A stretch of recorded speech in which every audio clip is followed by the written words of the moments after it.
Faltam menos de 50 dias para o fim do governo Bolsonaro. Aleluia! E agora, o país todo discute a transição de governo. O Lula tem ido para Brasília, as equipes têm se reunido lá no Centro Cultural Banco do Brasil, que cedia a transição. Todo dia se fala disso, mas afinal, qual que é o papel da transição de governo? A função de cada uma das equipes? E o que se espera daqui até o tão desejado 1º de janeiro? Esse vai ser o tema de hoje do nosso Café com Bolos. E aí, tem tempo para um cafezinho?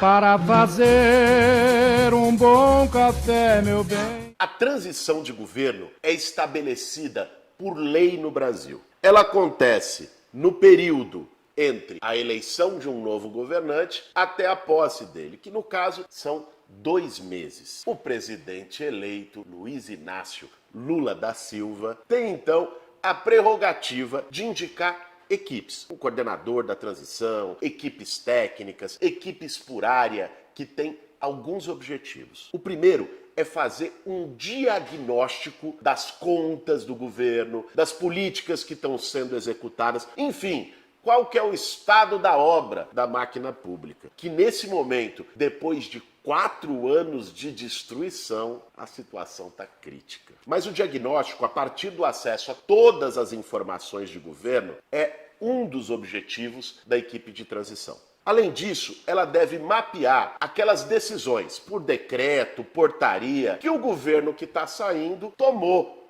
principalmente no último período. A gente sabe como é que é aquela história do apagar das luzes. Tá acabando o governo Bolsonaro. Aí a turminha dele, né, os amigos, bota ali um decretinho ali no dia 30 de dezembro, bota ali no final do ano, para favorecer eles. Isso acontece muitas vezes em fim de governo, ainda mais com essa turma que está deixando agora o Palácio do Planalto. Então, a transição também tem o papel de definir quais as medidas que têm que ser revogadas. E aí, não tenham dúvidas que o sigilo de 100 anos vai estar entre elas. Tem muita medida que não passa por projeto de lei, que não é do Congresso Nacional, não é uma medida legislativa. É uma medida que se chama infralegal, ou seja, ela é tomada por portarias, ela é tomada por decretos, ela é tomada por atos de governo que o próprio presidente pode canetar e o novo presidente pode também revogar. Então, a equipe de transição tem esse objetivo de definir o que pode, o que deve ser revogado. E, por fim, um terceiro objetivo da equipe de transição é apontar em cada uma das áreas de governo quais devem ser as prioridades emergenciais. A começar pelo orçamento. Quer dizer, o orçamento de 2023 vai ser aprovado agora em dezembro. Então, aquilo que o Lula vai poder fazer, todo mundo deve estar acompanhando a história da PEC de transição para discutir o orçamento e tudo mais, depende do orçamento que vai ser votado agora. E é isso que vai definir, por exemplo, se vai ter o Bolsa Família de R$600, se vai ter o reajuste real do salário mínimo, que são propostas do presidente Lula, são propostas dessa nossa coligação que ganhou as eleições presidenciais no Brasil. Dentre várias outras coisas. Nós estamos falando aqui de 31 áreas, ou seja, são áreas que vão ter equipes próprias na transição de governo. Educação, saúde, infraestrutura, economia, povos originários, planejamento,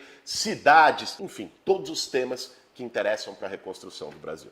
Então, a equipe de transição tem que fazer o diagnóstico. Como é que o Bolsonaro está deixando o governo brasileiro? Ver as coisas que precisam ser revogadas a partir de 1º de janeiro. E aí, sigilo de 100 anos, fica de olho. E também apontar prioridades, já tentando adequar isso no novo orçamento para o governo eleito. Eu fui convidado pelo presidente Lula, com muita honra, para poder compor a equipe de cidades. A equipe de cidades vai tratar de moradia popular, de planejamento urbano, de mobilidade, de infraestrutura, de saneamento básico, áreas que ficaram tão abandonadas durante o governo do Bolsonaro. Nós vamos ter o papel, lá no Centro Cultural Banco do Brasil, de saber exatamente como é que estão essas políticas, ou melhor, como é que não estão essas políticas. E o que precisa ser revogado, quais os retrocessos que o governo do Bolsonaro fez na área e o que pode ser pensado como prioridade. Tem uma coisa que o Lula falou durante toda a campanha e que é essencial a gente retomar agora, que é um novo programa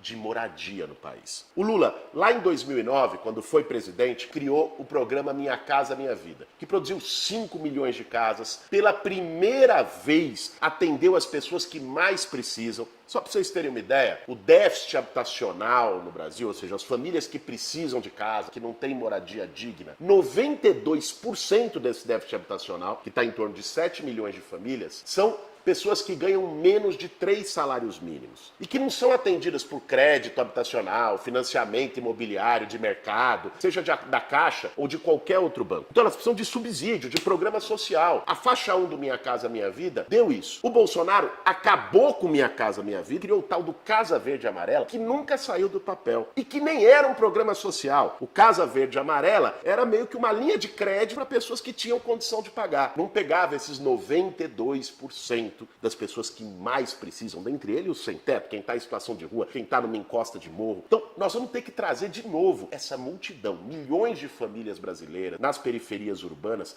para o orçamento público. Agora, esse debate não é só de casa. E esse é um tema essencial que nós temos que colocar já agora na transição, dialogar no parlamento, com o presidente Lula, com as equipes que vão se constituir no governo. Não basta só a gente fazer casa. A gente precisa fazer o debate de direito à cidade. Porque a lógica das nossas cidades, ao longo do tempo, foi jogar os mais pobres cada vez mais para as periferias, cada vez mais longe. Essa é a lógica da especulação imobiliária. Então, no centro das cidades fica onde está a oferta de emprego, onde tem infraestrutura, onde tem a maior parte dos serviços, e nas periferias as pessoas vivendo em moradias precárias. E tendo, dependendo do tamanho da cidade, pega São Paulo, Rio de Janeiro, grandes metrópoles, às vezes que ficar 2 horas, 3 horas dentro de um ônibus lotado para ir do local de moradia para o local de trabalho. Nós precisamos repensar essa lógica. Não é simplesmente sair construindo o conjunto habitacional. A gente precisa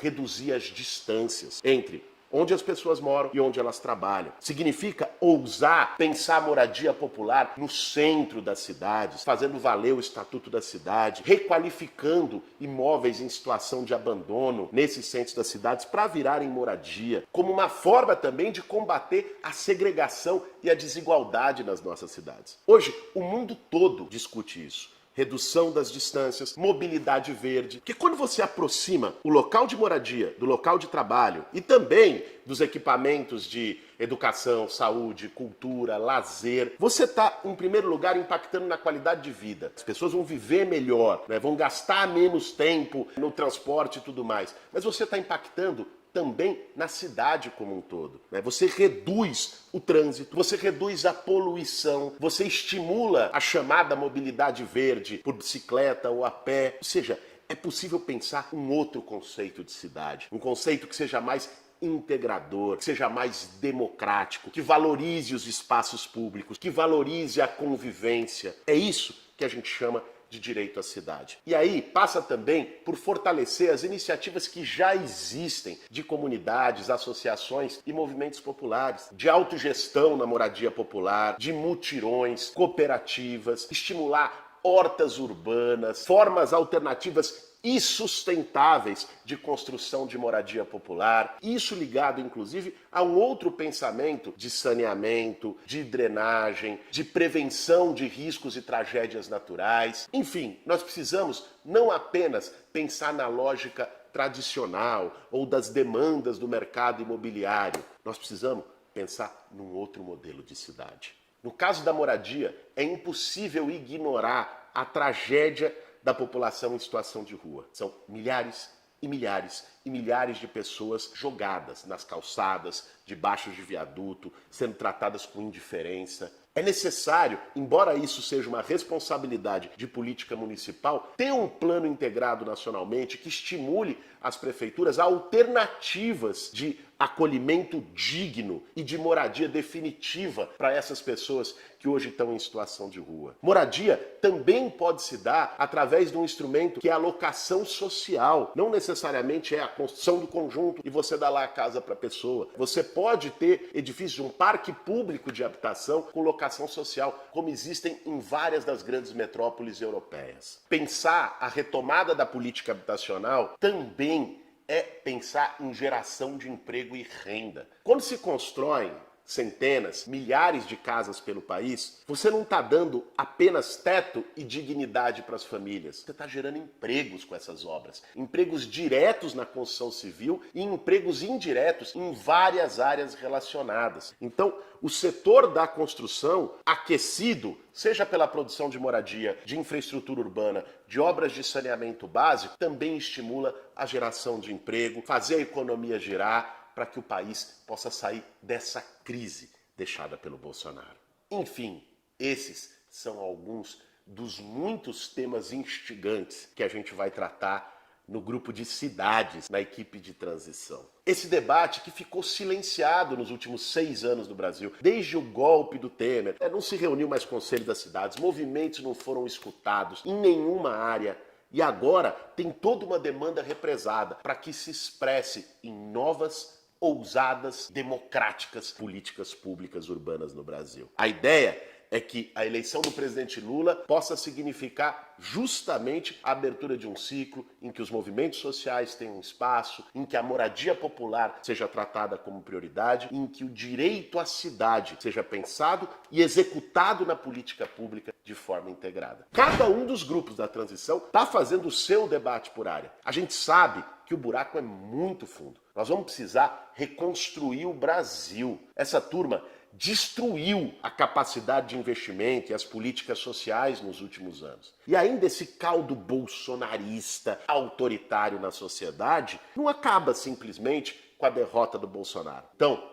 tem muito trabalho pela frente. Agora na transição, começando a pensar as tarefas da reconstrução já em 2023 e também nas ruas, nas lutas, nos movimentos sociais, na disputa de mentes e corações na sociedade brasileira, para a gente derrotar o bolsonarismo e abrir um ciclo de solidariedade e de esperança no Brasil. Esse foi mais um Café com Bolos. Para fazer um bom café, meu bem.